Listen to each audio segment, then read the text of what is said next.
এর আগের ভিডিওতে আমি আপনাদের সাথে মাউন্ট আবুর ভিডিও শেয়ার করেছি। মাউন্ট আবু থেকে আমি চলে এসেছি যোধপুরে। ট্রেনে এসেছি, 4.5 ঘন্টা মতো সময় লেগেছে। আপনারা গাড়িতেও আসতে পারেন। যোধপুর রেলওয়ে স্টেশনের কাছেই আমরা যে হোটেলটায় উঠেছিলাম সেই হোটেলটির নাম শান্তি ভবন। এটি একটি হেরিটেজ হোটেল, বেশ ভালো ব্যবস্থাপনা। আপনারা যদি ট্রেনে আসেন এই হোটেলটায় আপনারা উঠতে পারেন। এছাড়াও এর আরও অনেক হোটেল রয়েছে স্টেশনের কাছেই। তো প্রথমে আমরা এখান থেকে চলে গেছি মেহেরগড় ফোর্টে। যোধপুরে আরও অনেক কিছুই দেখার আছে। প্রথমে আমি এসেছি মেহেরগড় ফোর্টে। তো আপনাদের সাথে আমি আজকে মেহেরগড় ফোর্টেরই ভিডিও শেয়ার করছি। নভেম্বর মাসের সকালবেলা, তো আপনারা দেখতে পাচ্ছেন কীরকম এখানে কুয়াশা রয়েছে।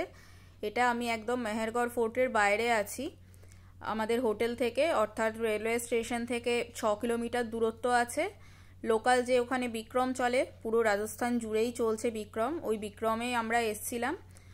10 থেকে 15 মিনিট সময় লেগেছিল। আমরা 5 জন ছিলাম, পার হেড 20 টাকা করে, 100 টাকা আমাদের খরচা হয়েছিল রেলওয়ে স্টেশন থেকে মেহেরগড় ফোর্ট আসতে। আপনারা যদি কন্ট্যাক্ট করে নেন ওইভাবে বিক্রম যে সারাদিনের জন্য, তাহলে আপনার খরচা বেশি পড়বে। বাইরে থেকে যে সমস্ত ট্যুরিস্ট যায়, যেহেতু সবাই নতুন, তাই বুঝতে পারে না যে মেহেরগড় ফোর্ট তো এলাম, ওখান থেকে ফেরার কোনো ট্রান্সপোর্ট পাবো কিনা। সেই জন্য কন্ট্যাক্টে অনেকে এভাবে বুকিং করেন গাড়ি বা বিক্রম, যেটাই নেন না কেন। তো সেই হিসেবে খরচাটা বেশি পড়ে যায়। কিন্তু এখানে প্রচুর ট্রান্সপোর্ট আছে, ফেরার সময়ও দেখবেন প্রচুর বিক্রম দাঁড়িয়ে আছে, আপনারা ইজিলি পেয়ে যাবেন। তো কন্ট্যাক্ট করার সেই অর্থে দরকার নেই, তাহলে খরচটা বেশি পড়বে। আর একটু দাম দর করে নেবেন, ওরা একটু হাই রেট বলবে, তবে দাম দর করলে কিন্তু আমাদের যেমন পার হেড 20 টাকা করে পড়েছিল। এই যে জায়গাটা দেখছেন, এটাই কিন্তু মূল যে এন্ট্রান্স আছে, সেই এন্ট্রান্সটা মেহেরগড় ফোর্টের মেন যে এন্ট্রান্স, সেই এন্ট্রান্সটা। তো আমরা সেভাবে ঢুকেছি। আর এই যে অংশটা দেখছেন, এটা হচ্ছে টিকিট কাউন্টার। এখানে টিকিট কাটতে অবশ্যই হবে। দেখছেন প্রচুর লোকজন রয়েছে টিকিট কাউন্টারের সামনে। কীরকম কি টিকিট প্রাইস আছে আমি সেটা আপনাদেরকে এখানে শেয়ার করে দিচ্ছি, আপনারা দেখে নেবেন।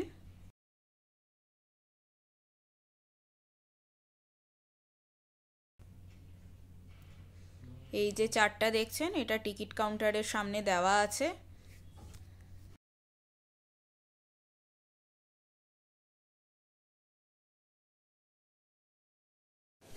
এছাড়াও আপনাদেরকে জানিয়ে রাখি, এই মেহেরগড় ফোর্টে কিন্তু জিপ লাইনিং হয়। ফোর্টের ওপর দিয়ে জিপ লাইনিং হয়। 6টা রুটে একসাথে জিপ লাইনিং এখানে হয়। 1600 টাকা করে পার হেড টিকিট আছে। আপনারা চাইলে করতে পারেন। এই যে আপনাদেরকে দেখাচ্ছি, এই যে দেওয়া আছে জিপ লাইনিংয়ের ব্যাপারটা, আপনারা এই নাম্বারে কন্ট্যাক্ট করে জিপ লাইনিং করতে পারবেন। আর এই ফোর্টের এন্ট্রান্স এবং এক্সিট একই দিকেই আছে, তাই অসুবিধা নেই। আর ফোর্টে ঢুকেই প্রথমে আপনারা এই যে অংশটা দেখতে পাচ্ছেন, এটা একটা এখানে ক্যাফে আছে, পালকি ক্যাফে নাম। আমি সেই ডিটেলসটাও আপনাদেরকে শেয়ার করে দিচ্ছি। এরপর এই ক্যাফের পাশ দিয়ে সোজা এখানে ফোর্টের ভিতরে যাওয়া যায়। এই যে জায়গাটা দেখছেন, এই ক্যাফেটা জাস্ট ক্রস করে এই ভিতর দিয়ে আমরা এখন ফোর্টে যাচ্ছি। আপনাদেরকে যেরকমটা বলছিলাম, শহর থেকে 6 কিলোমিটার দূরে 121 মিটার উঁচুতে পাহাড়ের চূড়ায় এই যে দুর্গটি রয়েছে, মেহেরগড় দুর্গ। 1459 সালে রাওযোধা হাতে এটি তৈরি হয়েছিল। চারিপাশটা প্রাচীর দিয়ে ঘেরা। আর এই প্রাচীরের গায়ে দেখছেন প্রচুর গম্বুজ রয়েছে।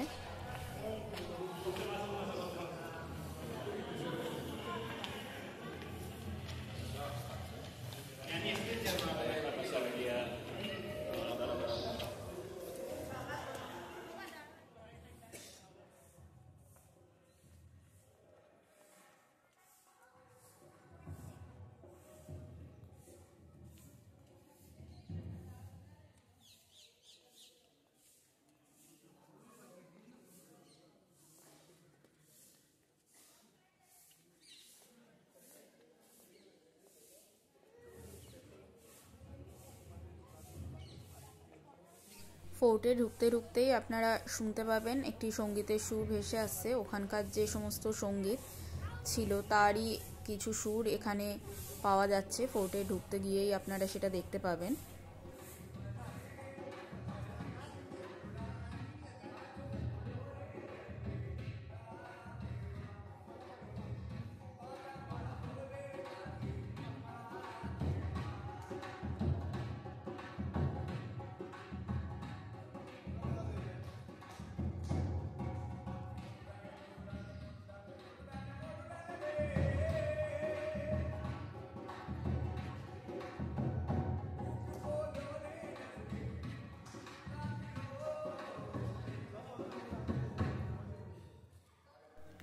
এই দুর্গের উত্তর পূর্ব দিকের যে পোলটি আছে সেই পোলটির নাম জয়পোল।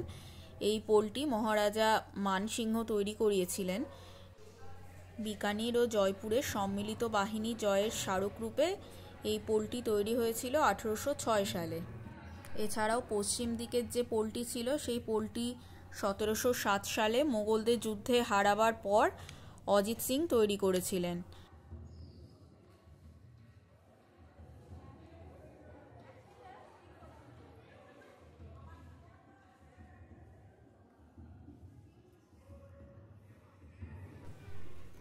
এছাড়াও আপনারা এই যে জায়গাটা দেখছেন মেহরান বাজার বলে লেখা আছে, এখানে একটি ছোট মার্কেট মতো রয়েছে। এখান থেকে আপনারা জিনিস চাইলে পারচেসও করতে পারবেন। রাজস্থানী যে সমস্ত ওখানকার জিনিস আছে সেই সমস্ত এখানে দেখতে পাচ্ছেন, ব্যাগ, জুয়েলারি সমস্তটাই কিন্তু পারচেস করা যাবে। এটা দুর্গের মধ্যেই রয়েছে।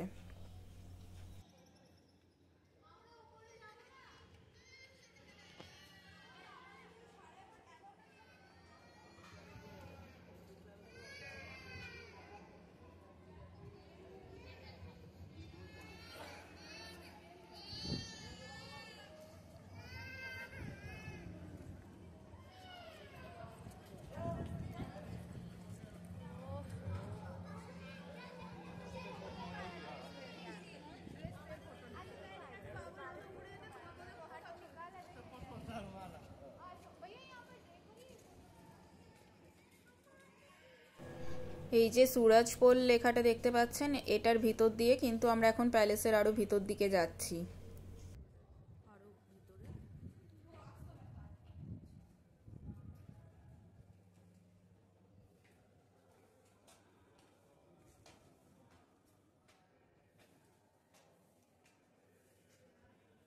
সুরাজপোল যেটার নাম, এখান দিয়ে এলাম, এখন চারিদিকে palace.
Gallery you will find a fabulous collection of Alan coins. So Alan coins basically they use this sort of machine games, not for the long time. These are very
এখানে আপনারা শপিং করতে পারবেন। ভিতরে photography allow নেই, তো যে কারণে আমি বাইরে থেকে আপনাদেরকে দেখিয়ে দিচ্ছি।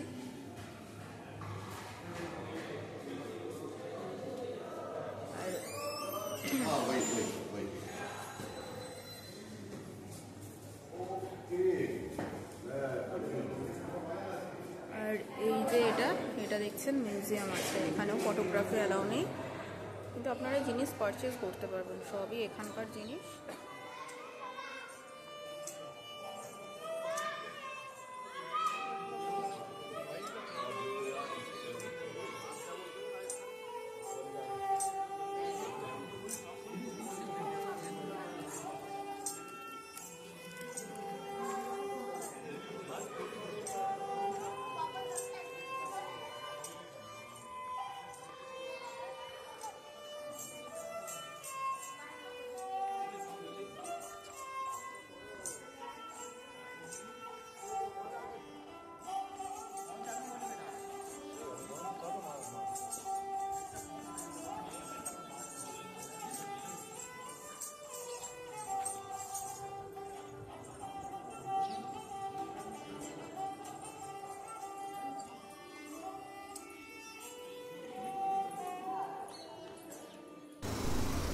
মেহেরগড় ফোর্ট থেকে আমরা এবার বেরিয়ে এসেছি।